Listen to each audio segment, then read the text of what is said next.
Pulis na nakikipag-inuman sa Laguna, patay. Ihahatid yan sa atin ni Radyo Patrol 49, Xander Cayabyab. Sa Manumpet, patay ang isang pulis ng barilin sa Purok 5, Barangay Tuntungin, Putbo, Los Baños, Laguna.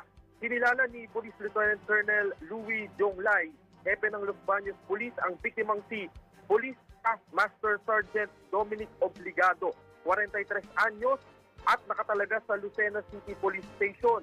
Nakikipag-inuman ng biktima sa mga kaibigan nang biglang dumating ang sospek na si Ruel Napatilan alias Burnok at biglang binaril ang biktima gamit ang kalibre 45 baril. Napag-alaman na ang sospek ay pinagkakatiwalaan o tauhan ng pulis sa kanilang negosyong pautang. Nagkasana ng manhunt operation laban kay Napatilan. Ito ang Radyo Patrol 49, Xander Cayabyab, ABS-CBN News, DZMF.